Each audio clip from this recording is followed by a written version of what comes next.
Under the early morning sun, the red earth of Kavule glowed like living fire.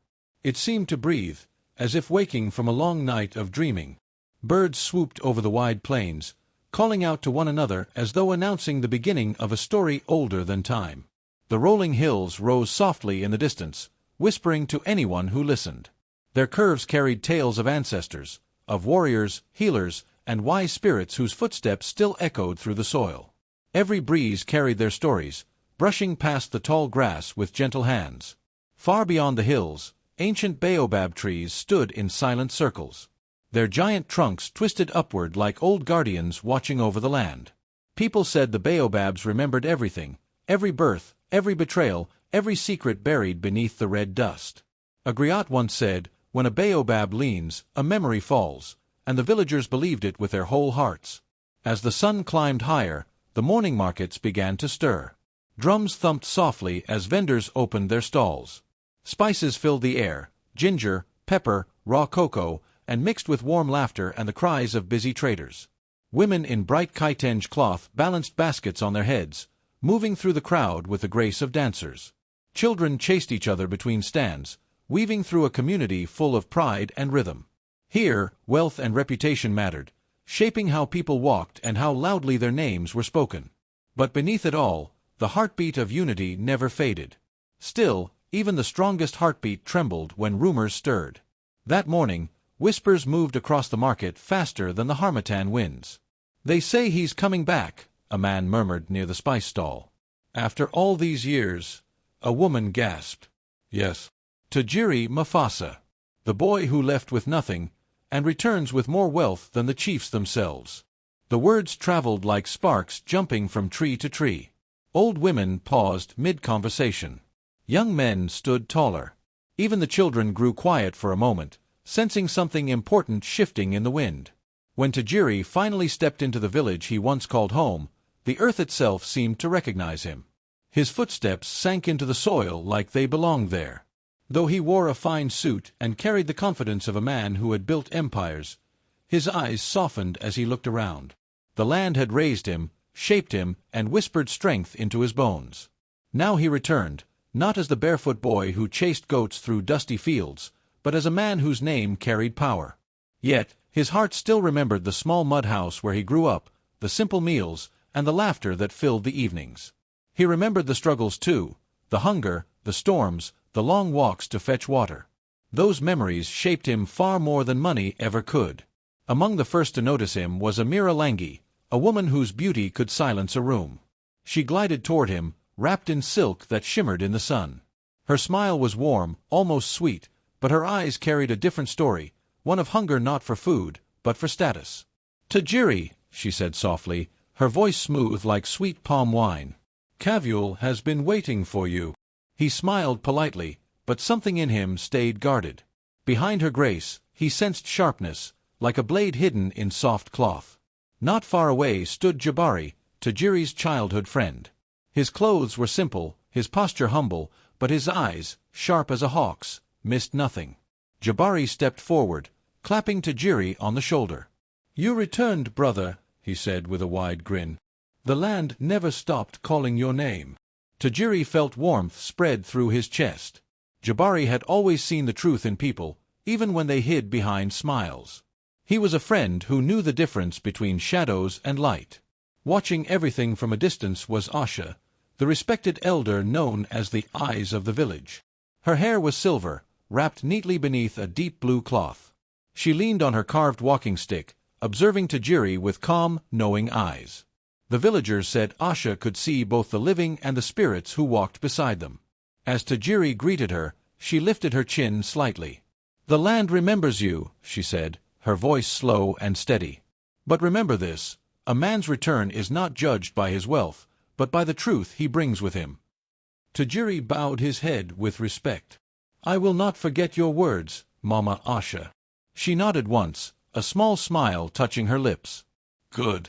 Because the eyes of Kavule are watching, and even the baobab trees listen." A quiet tension filled the air, not dangerous, but full and heavy, like the moment before rain. Tajiri felt both welcomed and tested. He knew his return carried expectations and silent questions. And beneath all the greetings and smiles, something deeper stirred, something the village had not yet spoken aloud. But the land had awakened. The ancestors were listening. And the story of Tajiri Mufasa was only beginning. Tajiri sat under the shade of the old baobab tree, feeling a heaviness pressing against his chest. Amira's laughter still echoed in his ears, but something about it felt distant, almost rehearsed.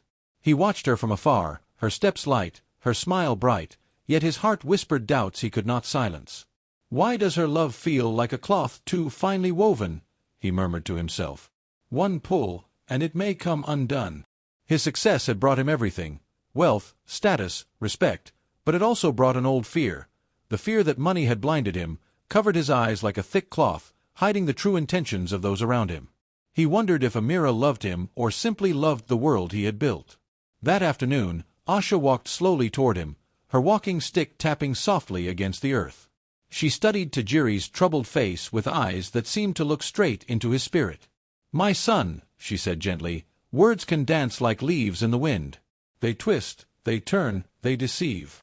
But footsteps never lie.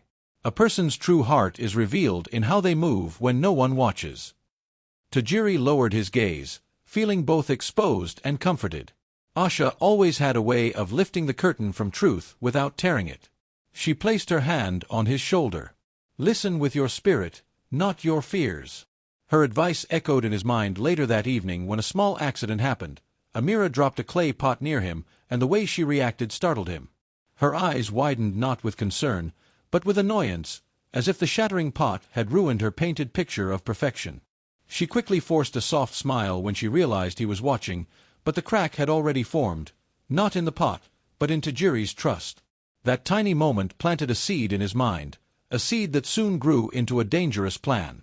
If love is true, he thought, it should shine even in darkness. And so he made a decision that would shake the village. He would pretend to be blind. Tajiri shared this plan with only one person, Jabari. His friend stared at him in shock, shaking his head. "You want to test her?" "Tajiri, blindness is no small thing to fake," he warned. But Tajiri's eyes were firm. "I must know," he whispered. "I cannot build a home on sand." Jabari sighed deeply, then nodded. "I will stand with you. But remember, truth cuts both ways." With that, the secret became a bond only the two brothers in spirit shared. The next morning, news spread through Kavul that Tajiri had suffered a strange illness and could no longer see. Villagers rushed to offer help, prayers, and herbs, but Amira's reaction was the one everyone watched closely. She arrived with baskets of fruit, warm food, and gentle words that sounded sweeter than honey. She touched his shoulder often, fussed over him, and told others how deeply she cared. Her kindness shone too brightly, so bright that it blinded many. But to Tajiri, it felt like a lantern held too close to the face. Warm, yes, but hiding something just behind the glow. For days, Amira played the role of the perfect fiancée, not letting a single crack appear in her behavior. She smiled softly, served him carefully, and spoke with tenderness. But the griots, the storytellers who carried the wisdom of the land, whispered under their breath, "A blind man sees the truth of hearts. Eyes may sleep, but spirits watch." Their murmurs traveled through the village like smoke from a hidden fire. Slowly, Tajiri began to sense something beneath Amira's sweetness. Small pauses, hushed conversations, footsteps that moved differently when she thought he wasn't paying attention. Her sweetness felt like sugar poured over bitter leaves. Behind her warm smile, a shadow moved, faint but unmistakable. The feeling of betrayal hovered like a dark cloud behind the sun, waiting for the right moment to break open. Tajiri breathed deeply, knowing that the test had just begun. The weight of truth pressed against him like a stone, but he braced himself. The land of Kavul had taught him one lesson above all: every shadow eventually shows itself when the sun rises high enough. The mask of kindness Amira wore began to slip, like the fading light of a moon hidden behind thick clouds. Her gestures, once carefully measured, now faltered under the warmth of Tajiri's supposed blindness. A smile that had always seemed sweet began to curve with a sharper edge, and her steps held a confidence that felt too practiced, too certain. Tajiri watched quietly, his heart heavy with suspicion, sensing a shadow behind the charm that had once drawn him in. He remembered Asha's words, "Footsteps tell truth where eyes may be deceived." In the days that followed, Amira grew careless, forgetting that spirits still roamed the house and watched the deeds of mortals. She moved through rooms with a lightness that concealed her intentions, but even the air seemed to grow tense, as if aware of the small betrayals beginning to stir. A jar of gold coins here, a hidden letter there, nothing too noticeable to the casual observer, but Tajiri felt each shift in the household's energy, subtle as the wind that bends the branches of the baobab trees outside. Her first quiet theft from the safe broke the path of honor that Tajiri had once believed unshakable. Late one night, she crept to the iron box, fingers brushing against the smooth metal as she lifted a small fortune, just enough to test the limits of her desire. The village spirits, invisible yet ever-present, seemed to shiver with disapproval, and Tajiri, sitting in silence in another room, knew that the heart of his home had begun to crack. A single act of greed, though hidden from most, had opened a door through which dishonor could enter. Greed, once timid, quickly took root and grew boldly. Amira began to take more without hesitation, her confidence swelling with every unseen act. Coins, jewels, and even letters of importance disappeared under her hand, her laughter echoing softly in corners where Tajiri could hear but not react. She believed herself untouchable, thinking the blind could not see the intentions of the bold. And yet, Tajiri's eyes, though hidden behind feigned darkness, followed every motion, every secret, every silent betrayal. His heart ached, but his face remained calm, like water undisturbed on the surface of a deep lake. Words fell harshly from her lips, cutting through the quiet halls like stones thrown at a helpless man. "Must you always sit in the way?" she snapped one afternoon, her voice sharp and unyielding. "I cannot carry this burden alone." Tajiri said nothing, swallowing the pain as he always did. She mocked him openly, believing that power had shifted entirely into her hands. "Perhaps it is time you learned your place," she added with a cruel laugh, stepping over him as though he were no more than an obstacle in her path. He felt the sting but kept silent, knowing the truth of her soul was written in her footsteps, not her words. The household itself seemed to sense the shift. Once a place of warmth and laughter, it now carried a chill that clung to the corners of rooms and echoed down empty hallways. Servants moved with caution, their eyes darting nervously between Tajiri and Amira. Even the family cat avoided the spaces she frequented, curling instead in hidden corners. The subtle harmony that had once bound the home together frayed with each bold act, each whispered lie, and Tajiri's heart remained a quiet witness to the unraveling. Outside, the ancient baobab watched unmoved by human deceit. Its massive roots dug deep into the earth, grounding it against the tides of ambition and falsehood that swirled below. Yet the tree whispered softly to those who would listen, truths that could not be hidden. Leaves rustled as if murmuring warnings, reminding all who passed that nothing escapes the eyes of the spirits or the wisdom of the land. Tajiri felt the strength of its presence like a silent hand guiding him, steady in the midst of chaos. Asha, sensing the air's sudden heaviness, entered the courtyard with her usual calm authority. She inhaled deeply, feeling the spiritual disturbance ripple through the household like a hidden river. "Jabari," she said, her voice grave, "the truth is restless. It will soon break like a dry calabash, spilling what has been hidden for too long." Her eyes glimmered with the weight of knowledge, and Jabari, understanding her meaning, nodded. They both knew the balance of the household had shifted, and that the time for shadows to reveal themselves was drawing near. Tajiri remained quiet, listening to the whispers of the baobab, the warnings of Asha, and the subtle movements of Amira. Every step she took, every word she spoke, was a thread in the web of truth he was beginning to unravel. And though he bore the weight of betrayal silently, he prepared himself, knowing that the spirits and the land would not allow deceit to go unpunished. The stage was set, and the story of love, greed, and the testing of hearts continued to unfold under the watchful eyes of Kavul. Amira moved like a shadow through the quiet paths behind Tajiri's home, her silk skirts brushing softly against the red earth. Her heart raced with a mixture of fear and excitement as she approached Quito, the silver-tongued trader whose promises whispered of wealth and freedom. The village slept, unaware that a betrayal was quietly being sown beneath the stars. Quito waited with a knowing smile, his words sweet as palm wine but sharp as the edge of a knife. "You worry too much, Amira," he said. "We are clever. He cannot see, and we can have everything we desire." These forbidden meetings became flames that burned her morality, each rendezvous feeding her ambition and dulling her conscience. She laughed at the secrecy, thinking herself cunning, blind to the eyes of the spirits that lingered in the night air. Her hands, once gentle and giving, now moved with purpose, taking and plotting, and every step she took away from Tajiri's house felt like a small betrayal carved into the land itself. In the dim candlelight, she whispered to Quito, her voice sharp with disdain, "He is useless now. His blindness makes him weak. His fortune is ours if we are patient." Quito's eyes gleamed with approval, and he leaned closer, weaving lies as easily as a weaver spins cloth. "Yes, my love. We can escape this village. Your beauty and my skill will carry us far. All of his riches will be ours." Each word fanned the fire in Amira's heart, and she felt the sweet intoxication of power for the first time. Together, they began plotting with the precision of seasoned thieves. Every coin, every document, every small asset Tajiri trusted them with became a mark in their strategy. "At night the guards will sleep," Quito whispered, "and the riches will walk quietly into our hands. He will not see it coming." Amira's lips curved with satisfaction.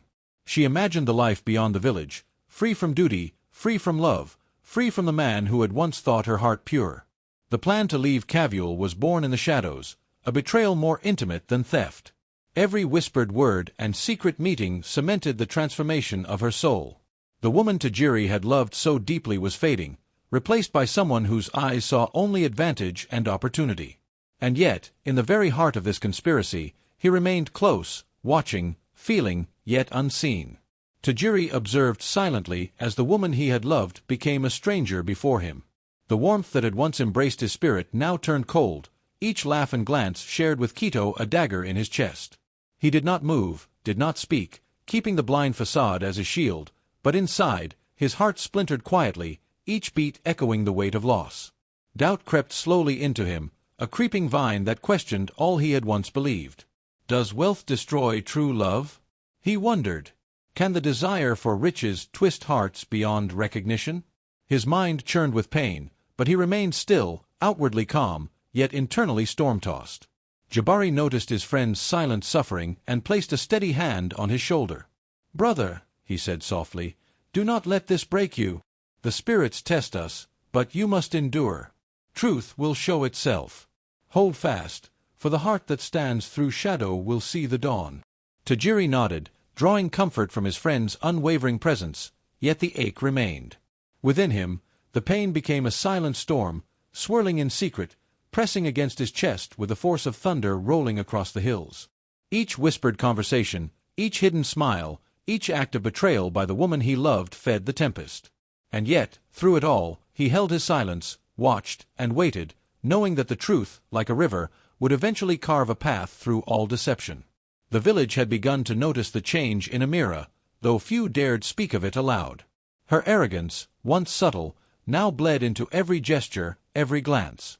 She walked through the marketplace with a lifted chin, her silk skirts swaying like flags of pride, and the people whispered behind closed doors.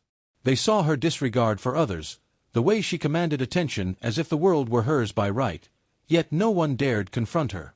Her family's name cast a long shadow, and in Cavuel, the weight of legacy often silenced truth. Whispers spread like the wind through the red earth paths, curling around corners and across rooftops. "She is proud," murmured the women who sold spices and woven cloth. "She will fall, but who dares speak?" Fear of shame held their tongues, for challenging the daughter of a respected family invited scorn and gossip that could last generations. Even the men who had once admired her poise now crossed the street to avoid her sharp eyes. The village watched, but none acted, and in that silence, Amira's confidence flourished. Asha, the wise elder known as the Eyes of the Village, leaned on her staff as she observed Tajiri quietly. Her gaze was steady, unflinching. "My son," she said softly, her voice cutting through the warm afternoon air, "you see with your eyes, yet some truths are invisible. Blindness is not only in the sight, it lives in hearts that ignore truth. Those who walk past signs of dishonor, who close their hearts to warning, carry a blindness deeper than any illness of the eyes. Guard your spirit, Tajiri, for the heart that does not heed will stumble, and deception wears the mask of sweetness." Tajiri listened, each word sinking deep, a reminder that his silent observation was his only shield. Amira, emboldened by secrecy and her growing greed, brought Quito into the house one afternoon, disguising the meeting as a business discussion. "I have brought you to discuss trade," she told Tajiri, her voice honeyed, her steps careful, measured. Quito followed behind her, his smirk hidden beneath a bow of respect, though every step he took was a claim staked on Tajiri's unseeing presence.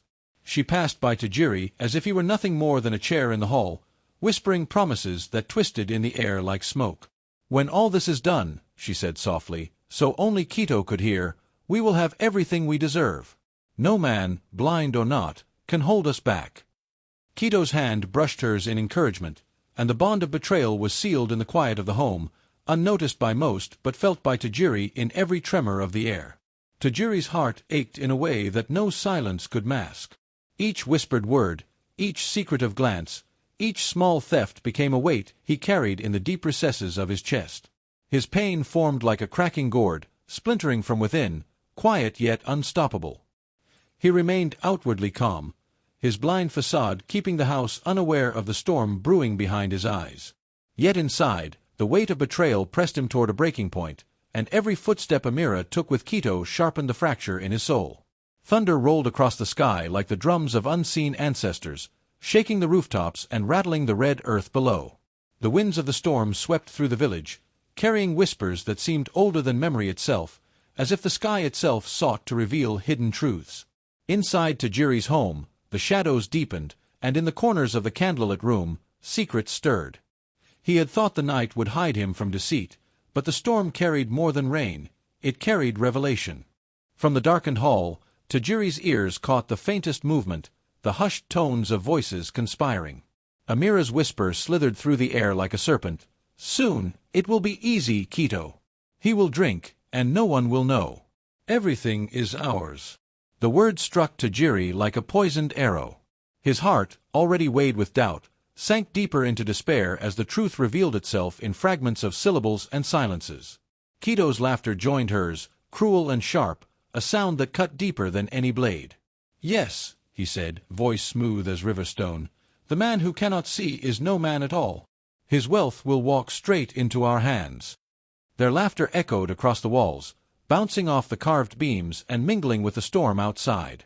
Tajiri stood frozen, every heartbeat a hammer, every breath a struggle to remain silent.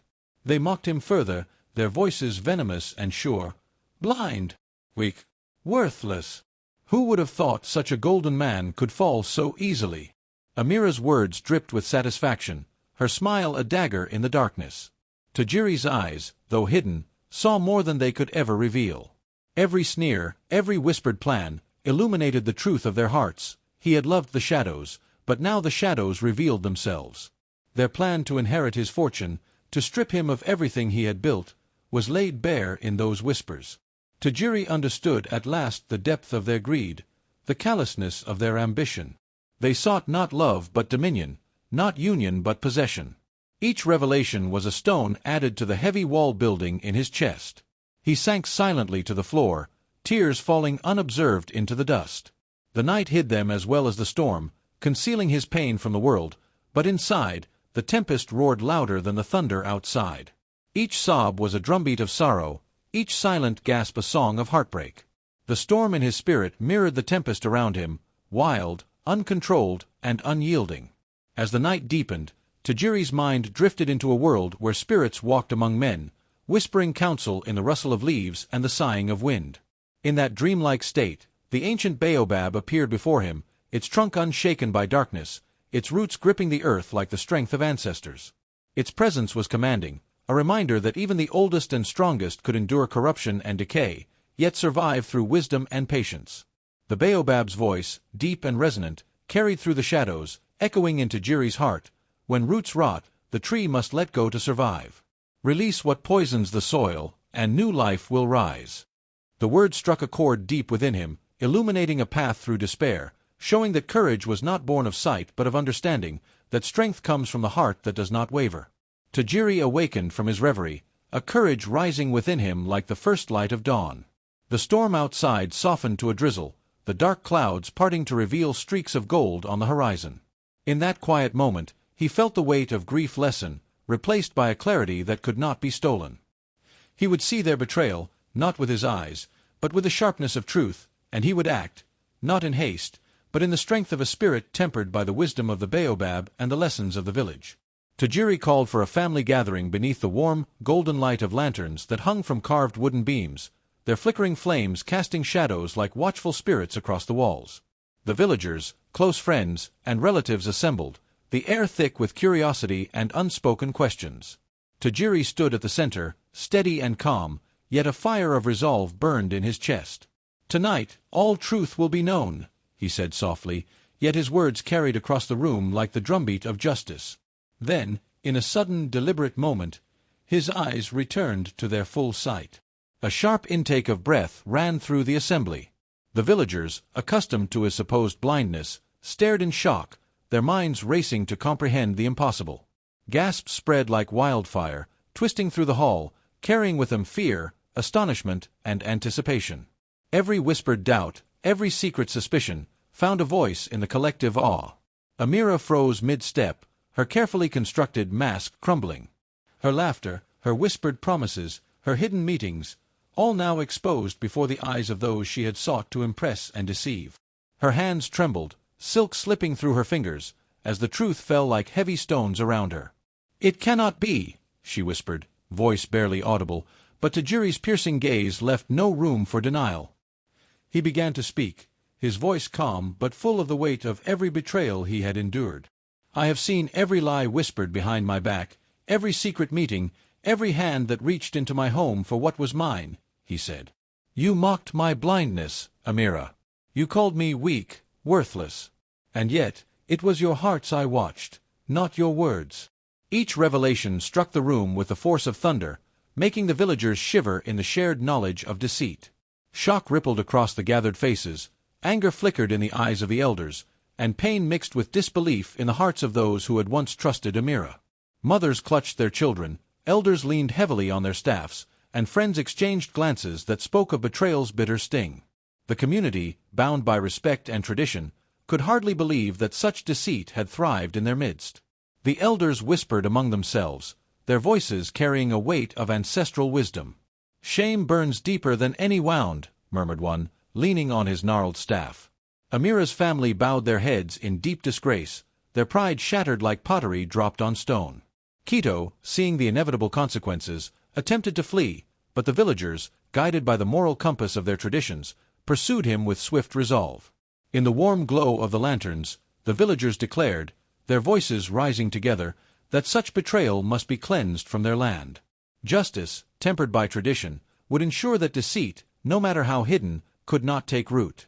Tajiri, standing amidst the murmurs and the rising tension, felt the first stirrings of peace, his home, his spirit, and his village, beginning to reclaim what greed had sought to destroy. Tajiri sat alone beneath the shadow of the great baobab, its ancient branches stretching like the arms of ancestors guarding the village. The village drums had fallen silent, leaving only the soft rustle of leaves and the distant murmur of the wind over red earth paths. His chest felt heavy, burdened by the truth of Amira's betrayal, each heartbeat echoing like a drum of sorrow.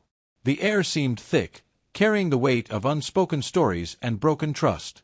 Asha approached slowly, her steps deliberate and careful, as if the ground itself had whispered her arrival. She crouched beside him, her aged hands resting lightly on his shoulder. "Tajiri," she said softly, her voice a balm against the ache in his heart. "A heart that trembles after seeing truth is not weak. Truth cuts, yes, but it cannot destroy the spirit that seeks it." Tajiri exhaled a shuddering breath, the corners of his eyes damp with silent tears. "I thought I would find love, yet I only found deceit," he confessed, his voice raw with grief. "Even with all my wealth, even with everything I have built, I cannot escape the pain of hearts that lie." Asha nodded, her eyes reflecting the wisdom of many seasons. "Pain is the shadow that follows revelation," she said. "It mocks those who choose to see with their hearts. Do not fear it, Tajiri. Let it remind you of the value of truth, for only through it does the soul grow strong." The air seemed to settle, carrying a faint sense of peace. Tajiri felt the tremor in his spirit ease, like the first light of dawn stretching across a storm-washed sky. Slowly, hope began to return, subtle but persistent, a gentle warmth that whispered of new beginnings and the possibility of redemption. With renewed purpose, he rose to his feet and called the villagers together. "I will rebuild the schools," he announced, his voice carrying across the gathering like a promise forged in fire. Every child must learn, every mind must grow. Let my wealth honor the future of Cavule, and may these walls stand as a symbol of trust and community. Families gathered in quiet awe, seeing the sincerity in Tajiri's eyes and feeling the shift in the air. Elders, young mothers, and children alike accepted his gesture, their hearts touched by his generosity. Slowly, a sense of unity returned, bridging the gap that had been widened by lies and deception.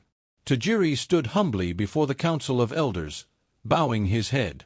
"I admit," he said, voice steady but tender, "I pretended blindness not to deceive, but to see the hearts of those around me.